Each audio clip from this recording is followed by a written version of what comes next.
Hello viewers, welcome to our channel. AP TET plus డిఎస్సిలో భాగంగా ఈరోజు 7th క్లాస్ తెలుగు టెక్స్ట్ బుక్లో ఉన్నటువంటి సెమ్ 1 సెమ్ 2కి సంబంధించినటువంటి ఆల్ లెసన్స్ గురించి ఈరోజు కొంచెం బ్రీఫ్గా చెప్పుకోబోతున్నాం. లెసన్స్ మరియు వాటిని ఏ గ్రంథం నుంచి గ్రహించారు, కవి, కాలం, బిరుదులు, ఇతర గ్రంథాలు, ఆ లెసన్స్ ఏ ప్రక్రియకి చెందినవి అనేటటువంటి విషయాల గురించి ఈరోజు చెప్పుకుందాం. సరే, ఇంకా టాపిక్లోకి వెళ్దాం. ఫస్ట్ సెమ్లో ఫస్ట్ లెసన్ అక్షరం. ఈ అక్షరం పాఠ్యభాగాన్ని నలుగురం అవధం అనే గ్రంథం నుండి స్వీకరించడం జరిగింది. అక్షరం పాఠ్యభాగ రచయిత రావినూతల ప్రేమ్ కిషోర్. ఈయన కాలం 1965-2019 మధ్య కాలానికి చెందినవాడు. ఈయన ఇతర గ్రంథములు శ్రమవద్గీత, అజమాయిషి, నిషి, రెక్కల పుడమి, ఇంకుచుక్క, నిశ్శబ్దగాయం, టామి, కల్లం దిబ్బ. అక్షరం పాఠ్యభాగం వచన కవిత ప్రక్రియకి చెందినది. నెక్స్ట్ లెసన్ మాయా కమ్మలి. మాయా కమ్మలి పాఠ్యభాగాన్ని మాయా కమ్మలి అనే గ్రంథం నుండి స్వీకరించడం జరిగింది. మాయా కమ్మలి పాఠ్యభాగ రచయిత కలువకొలను సదానంద కవి. ఈయన కాలం 1939-2020 మధ్య కాలానికి చెందినవాడు. ఈయన బిరుదులు ఆంధ్రప్రదేశ్ సాహిత్య అకాడమీ అవార్డు, కేంద్ర సాహిత్య బాల సాహితీ అవార్డు. ఈయన ఇతర గ్రంథములు ఏంటో చూద్దాం. పిల్లల కథలు 5 ఉన్నాయండి. అవేంటో చూద్దాం.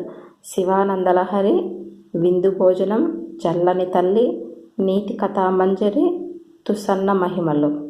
ఇంకా ఈ పిల్లల కథలే కాకుండా ఇంకా నవలలు కూడా 2 రాశారు. అవేంటో చూద్దాం. బంగారు నడిచిన బాట, అడవి తల్లి. ఈయన నవలలు ఏంటండి?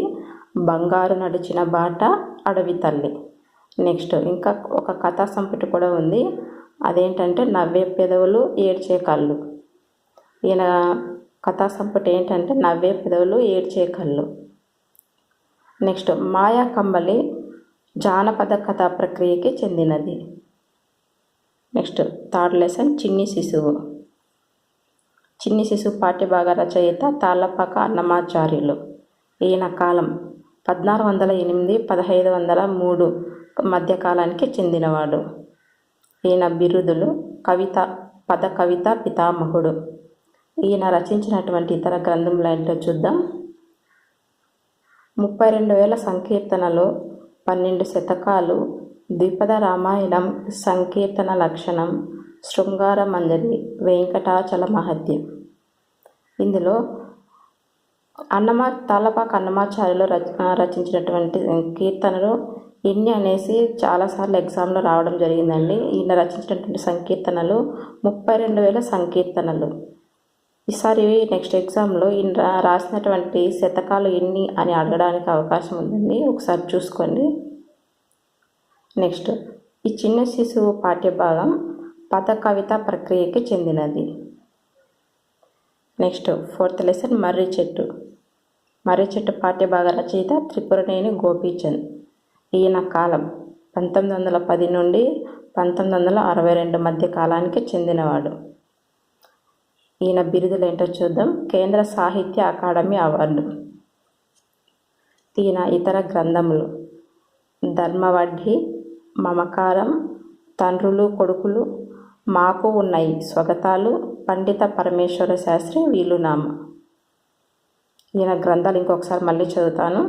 ధర్మవడ్డి, మమకారం, తండ్రులు కొడుకులు, మాకు ఉన్నాయి స్వగతాలు, పండిత పరమేశ్వర శాస్త్రి వీలునామ.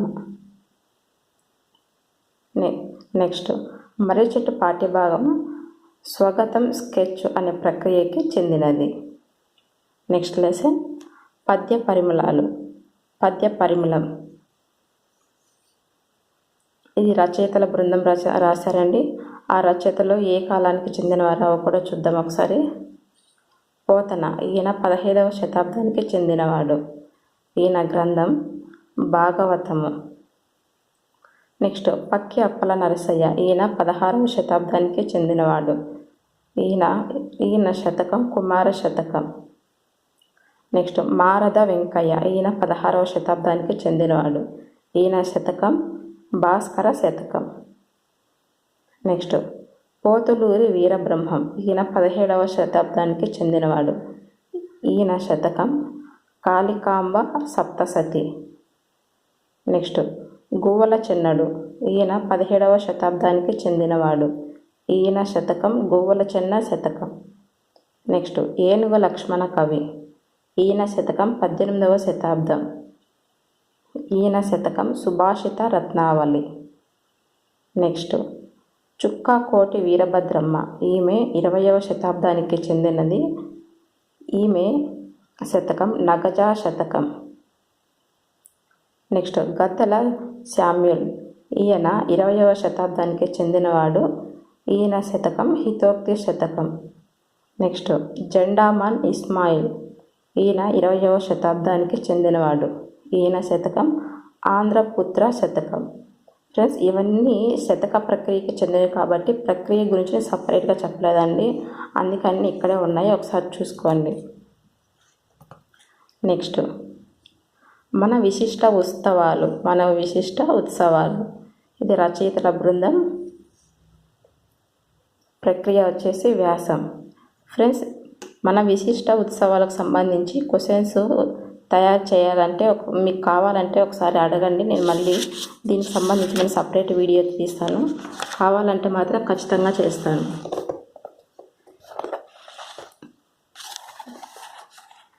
ఇక్కడ నుండి సెమ్ 2 స్టార్ట్ అవుతుందండి. ఇవి సెమ్ 2కి సంబంధించినవి. సెమ్ 2లో ఫస్ట్ లెసన్ చూద్దాం.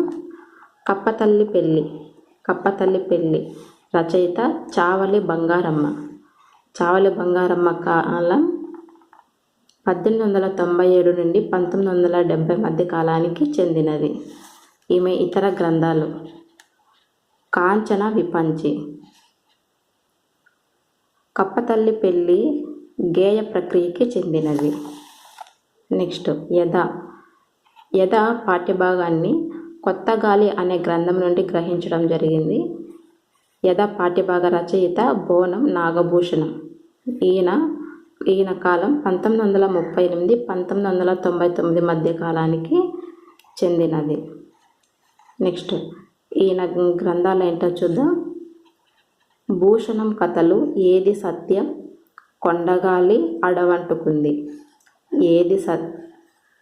చూడండి, ఇక్కడ ఏది సత్యం అనేది ఇక్కడ 2 సార్లు ఇవ్వడం జరిగిందండి. ఇది 2 ఏం కాదు, ఉన్నది ఒకటే. గ్రంథాలు ఏంటి మరి ఇంకొకసారి చూస్తాను చూడండి. భూషణం కథలు, ఏది సత్యం, కొండగాలి, అడవంటుకుంది. నెక్స్ట్ యథా పాఠ్యభాగం కథానిక ప్రక్రియకి చెందినది. నెక్స్ట్ లెసన్ హితోక్తులు అనే పాఠ్యభాగాన్ని శ్రీ శాలివాహన గాథా సప్తసతి సారం అనే గ్రంథం నుండి గ్రహించడం జరిగింది. హితోక్తుల పాఠ్యభాగ రచయిత రాళ్లపల్లి అనంత కృష్ణ శర్మ. ఈయన కాలం 1893-1979 మధ్య కాలానికి చెందినవాడు.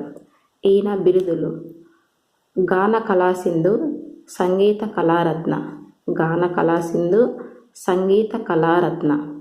ఈయన గ్రంథములు సారస్వతలోకము, అన్నమాచారుల కృతులు, స్వరకల్పన, వేమనపై విమర్శనా గ్రంథం.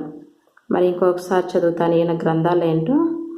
సారస్వతలోకము, అన్నమాచార్యుల కృతుల స్వరకల్పన, వేమనపై విమర్శనా గ్రంథం.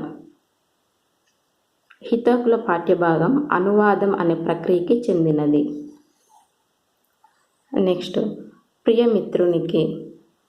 ప్రియమిత్రునికి అనే పాఠ్యభాగాన్ని లేఖల్లో సంజీవ్ దేవ్ అనే గ్రంథం నుండి స్వీకరించడం జరిగిందండి. దీన్ని ఈ ప్రియమిత్రునికి అనే పాఠ్యభాగ రచయిత డాక్టర్ సూర్యదేవర సంజీవ్ దేవ్. ఈయన కాలం 1914-1999 మధ్య కాలానికి చెందినవాడు. ఈయన ఇతర గ్రంథాలు తెగిన జ్ఞాపకాలు, రసరేఖ, దీప్తిధార, కాంతిమయి, రూపాలు. ఈయన గ్రంథాలు మరి ఇంకొకసారి చూద్దాం. తెగిన జ్ఞాపకాలు, రసరేఖ, దీప్తిధార, కాంతిమయి, రూపాలు. ప్రియమిత్రునికి అనే పాఠ్యభాగాన్ని ఈ పాఠ్యభాగం లేఖ ప్రక్రియకి చెందినది.